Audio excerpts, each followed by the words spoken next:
Today I want to talk about whether or not I think presets are worth your money. The quick answer is going to be no, in my opinion. I think presets are really a way of photographers to sell to other photographers, and it's a digital asset that really isn't worth anything. It's like printing money. Very little time is going to go into creating those presets, and then when they sell them to you, it's pretty much pure profit. It kind of reminds me of college when I worked at Best Buy, and they really pushed us to sell those extended warranties that were really worthless because there was no product tied to it, and very few people ever, brought their product back in if it had a problem. And most of the time, if it did have a problem, they didn't really get it fixed because there's a lot of fine print. I'm not a fan because I've also tried them out. I was curious about all those presets. I forgot the company name, but they sold all those film presets. I tried them out. Maybe 1 to 3, maybe 5 at most of them actually worked for me. But it would have been so easy for me to make my own preset that looked a bit like Tri-X. The thing is that they sell them to you and say, well, it's a starting point. But if you're then spending as much time as you would to undo all the damage because it doesn't look like Tri-X or whatever it's supposed to look like in the first place, you're not really saving money.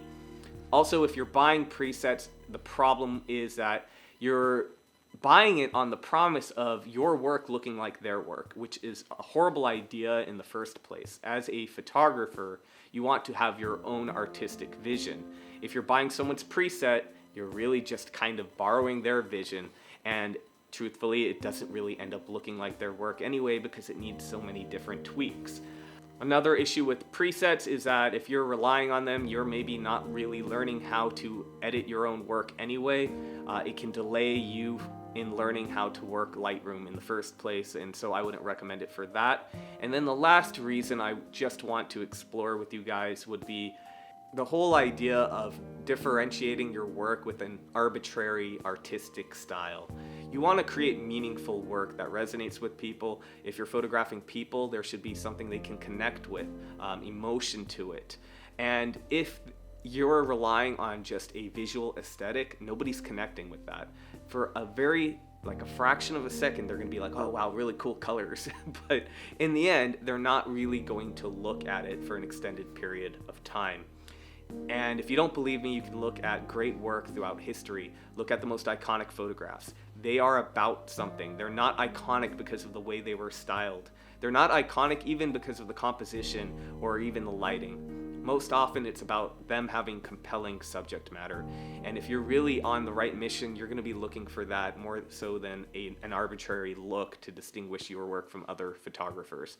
The reality is there's plenty of photographers that have presets or plenty of photographers that are really good at editing. But if you're able to capture something different that other people are not able to, that's how you're really going to stand out. All right, if you like this video, let me know. I will make more like it. This is not going to be a Patreon exclusive. I made this video an extra video for the week because I wanted to remind you guys, if you're watching it live when it came out, that there is a video on its way on Friday that is already scheduled. So go ahead, remind yourself of it. I'd love to have you. You can ask me live questions. It's going to be all about how to save money at photography. Not buying presets is one of them. It's like the lowest hanging fruit, but I forgot to put it in the video, so I made this video today instead. All right, that's it for now. Thank you guys for watching.